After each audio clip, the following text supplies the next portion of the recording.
One of the biggest misconceptions in hockey is that forwards are just the players who score goals. And if you've ever watched a game, you've probably heard people say things like, she's a great winger, he's the center. The forwards need to create more offense. But what does that actually mean? Do forwards just stand near the opponent's net? Do they only play offense? Why does the center always seem to be everywhere? And why do coaches praise players who never score? Today, we're going to answer all of those questions. By the end of this video, you'll understand what each forward is responsible for, what coaches expect from them, and what you should actually watch during the game. Because once you understand the forwards, you'll understand a huge part of hockey. Every team has 3 forwards on the ice: left wing, center, and right wing. Although they have different responsibilities, they're constantly working together. Think of them as one unit. Their job isn't simply to score.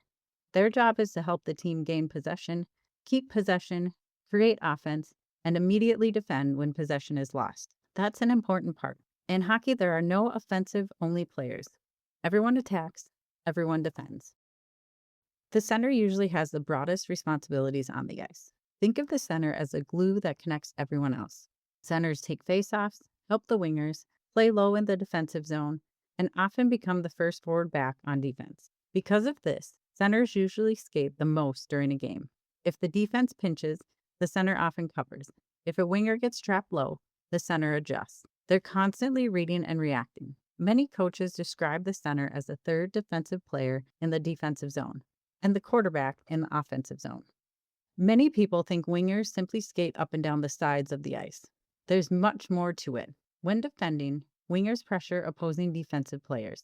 They cover opposing players in the high slot. They help win puck battles along the boards and support the breakouts. When attacking, they create width, stretch the defense, protect the puck, drive wide, attack rebounds, and find open ice. Many goals happen because a winger created space, not because they scored. Great wingers constantly make life easier for teammates. One of the easiest ways to understand hockey is to stop thinking about positions and start thinking about zones. In the defensive zone, forwards support the defensive players, cover opponents, win loose pucks, and they're an outlet for the breakout.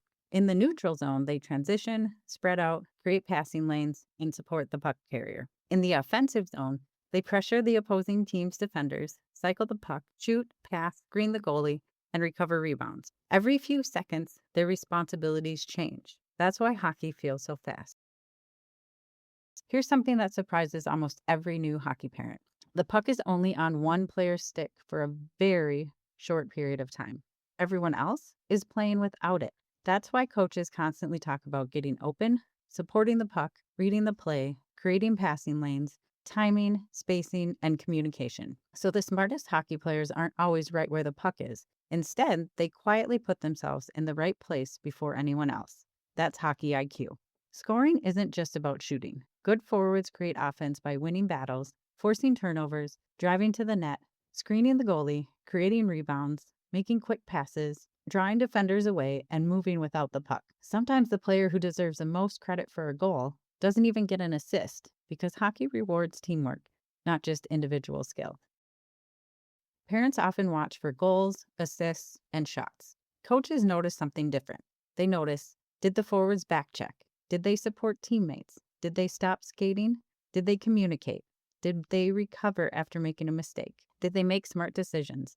And did they play both ends of the ice? Those habits often determine ice time much more than goals alone, especially as players get older.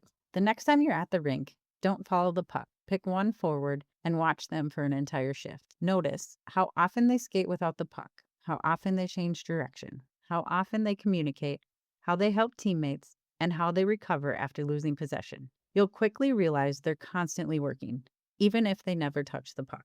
Forwards are much more than scorers. They're playmakers, defenders, communicators, problem solvers, and teammates. Every shift, they're making dozens of decisions that most fans never notice. And once you understand those decisions, watching hockey becomes completely different. You'll stop asking, why didn't they shoot?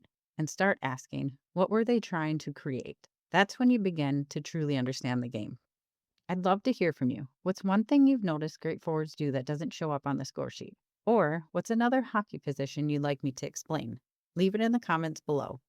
And if you're looking for Hockey Explained Simply for hockey moms, parents, and new players, subscribe to the Hockey Village, because understanding what players are trying to do makes every game more enjoyable.